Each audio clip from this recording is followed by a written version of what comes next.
Today is May 7th, and the United States has confirmed over 1 million with the coronavirus and over 74,000 In the past deaths. 2 months, we had to make complete drastic changes that have affected the present and the future for everyone. Our lives have been consumed by COVID-19. We have sacrificed living a normal life, from remote learning and working from home. People who work in big and small industries and companies have been struggling to maintain keeping their work even alive. Hi, my name is Rebecca Markland. I work as a business intelligence analyst at Brown Advisory, an investment firm in Baltimore, Maryland. I think like a lot of companies, the biggest thing that we face is a loss of productivity for obviously a multitude of reasons. Myself, I don't have kids, but we have a lot of colleagues that have a lot of obligations at home, such as kids, animals, that take a lot of their time and a lot of their attention away, which not only hurts them and their productivity, but then puts things on other colleagues. So that can take away from our day-to-day work. And then another big thing that has affected us is just the loss of face-to-face communication. Not seeing other colleagues in the kitchen, grabbing Cheez-Its at 3 p.m. and having that catch up has really affected how we're interacting with each other.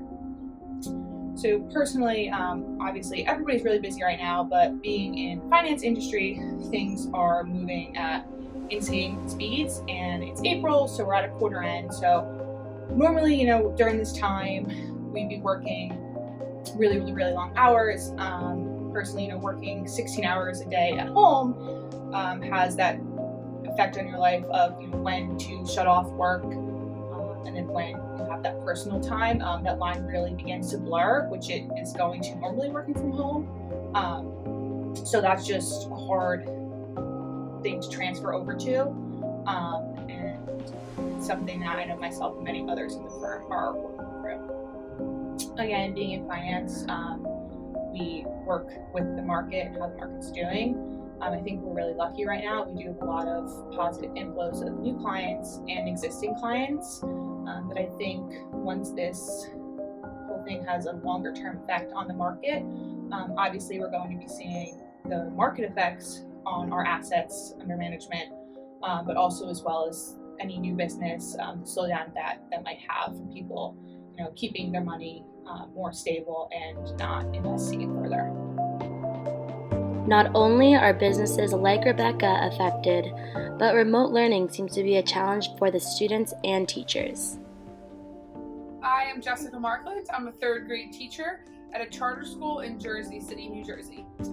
I would say the biggest challenge that we're facing right now is getting all students to participate in the lessons. I teach in a Title I school district, which means that more than half of our school student population are living below the poverty line. So we've been able to loan out Chromebooks to the students. We've gotten free internet hooked up for them, but still we have a lot of single parents who are not able to help the students with their coursework because they're also working. So I think kids are just struggling to, maintain a routine that they normally get during the school hours. I absolutely think this is going to affect my students in the future. We're already starting to think, how is September and October of next school year going to look? For a kid who's been out of school, for 3 or 4 months, most of these students at home are not speaking English as their primary language. So not only is their language going to regress backwards, but we're going to have to start next school year working on content material that they would have been working on this school year, which in turn is just kind of going to delay everything. So I think that next year we're going to have to be kind of in overdrive to make up all of the material they've lost and then also teach all of the new content.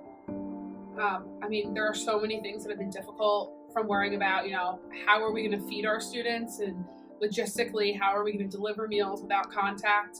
But I would say probably the most heart-wrenching part is, I talk to these kids on Zoom or FaceTime and help them with their work. And every single time I ask them, okay, do you have any questions about today's lesson? Always a kid asks me, all right, Miss Markland, when are we going to go back to school? And I have to say the same thing, that I don't know, and that we're just going to have to keep working hard. And I think that, we've been in this now for over a month and a half. I think kids are starting to kind of lose steam because they don't see that light at the end of the tunnel. So I think it's kind of keeping them motivated to do their work has been really challenging. Thank you so much. Definitely stinks and is a little unfulfilling being a senior. Always looking forward to running the team with some of my best friends, and that part really stinks. But we've been in quarantine for about 2 months now-ish. Is that a stretch? A month and a half. There's new cases every day. It's basically up to like 1.3 million people who have it. So clearly there's bigger problems in the world. That's been kind of helping me deal with, the sadness of not being able to finish your senior season. But at first it was tough because I was just really sad and couldn't really process everything that happened. And myself and some other seniors were contemplating coming back to get his grade next year, dropping a class, and taking that course in the spring of 2021. And it just wasn't really practical and financially a good move for all of us. So we decided to go separate ways. But now what's helping me cope with everything is looking at new opportunities and potentially going abroad and getting my master's degree over there, going to the West Coast and studying and getting a degree over there potentially. And that's kind of is an exciting part that I never really thought about prior to all this. I was probably just going to get a job or look to do something else. But now the world's like kind of stopped right now, so it's had a lot of time for me to think about what I really want to do and stuff like that. Yeah, well, I just think, our spring break was essentially just extended at first, so that wasn't really set in stone yet. And then our season was postponed until April. So I remember having a meeting. We got back from Washington and Lee during our spring break. Our coaches basically just told us that, just keep lifting, go home, and come back April, whatever. And it's possible that we don't have to come back, but it's possible that we might come back. So it didn't really hit me yet at that point. A lot of guys did, but it kind of was, maybe it could, in the back of my head, there's a possibility that we were coming back.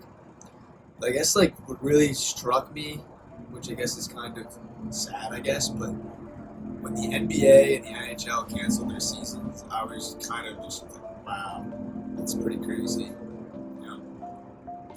Those two organizations bring in so much money, and for canceling an entire season, and when March Madness was canceled too, then I was like, okay, this is way worse than I think we all realized. Like Christian said, no one knew the severity of COVID-19. I first heard about it, I think back in January before it came to the States.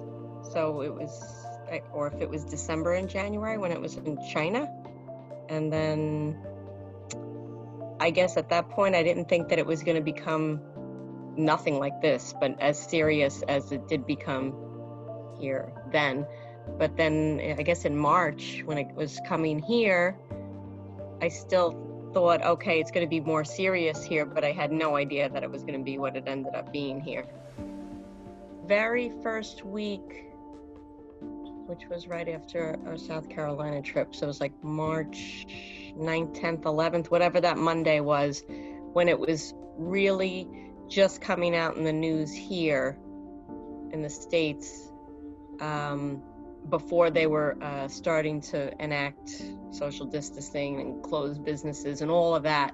But it was just that it's here and it's going to be bad. I right away just reduced the staff to only 3 in the office at any one time. So just to make everybody feel more comfortable, because everybody's starting, everybody was starting to have anxiety and worry about things and just uncertainty and all that kind of stuff. So I guess that helped right away, because that was before businesses were even doing that. And then I think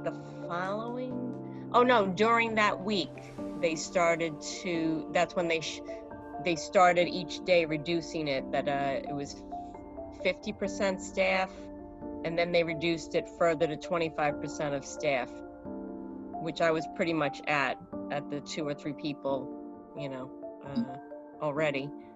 And then during that same week, I think by the end of that week or the beginning of the next week, they had closed all non-essential businesses, but we're considered essential, so we were still, able to be open. Of course, with my husband being way worse than I was, before he got to that level, and he had first gotten sick or diagnosed with it, on the side of my life that had to do business, I was forced to immediately shut down my office. So that was really hard. He wasn't that sick. He was in almost like it was a cold kind of thing at that point.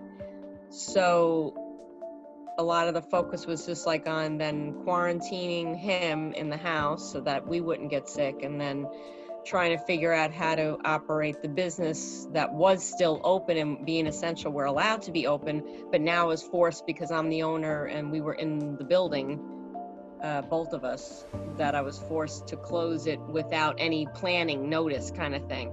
So that was really hard because I didn't have enough laptops and people weren't prepared to work at home immediately because we were rotating employees. So it was another whole set of issues and problems that made it so immediate rather than just being a business owner dealing with COVID in general, but having to be the business owner. That was another whole set of things.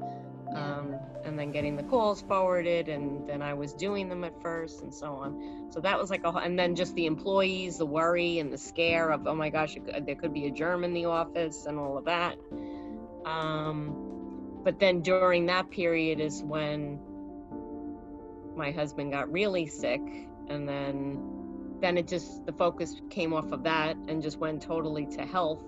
And then it's just such a strange time,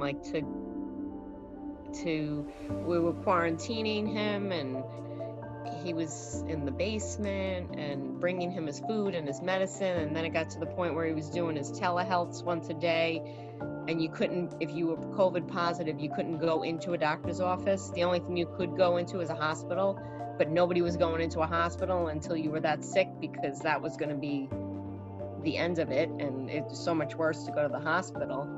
So just trying to get him better at home and taking the oxygen level and monitoring him every day with the telehealth at home was another whole ordeal and worry. And it wasn't even I was thinking of work anymore at that point, because we had just, it is what it is, and we had sorted out dealing with it at that point. And then just the scariness, because it's so weird when he finally had to go to the hospital. It's so strange. I had to drive him there and then leave him there. When your husband or parents or child, you always go in. So just to pull up, I think at that point for him, he was having so much trouble breathing and his oxygen level had dropped so low. It was almost less scary for him. Now he just really needed the people to take him. Yeah. And then I guess more scary for me, of course, I knew that he needed that at that point, but it just was such a weird thing to pull up to a hospital, double doors, and then he walks out and 2 people in hazmat outfits come and get him, talk to him a little bit, and then walk him down, and that's the last that you see him. We must remember to abide by the rules in order to combat COVID-19. Thank you to all the workers that have helped keep people living in this world sane. The coronavirus will never be forgotten.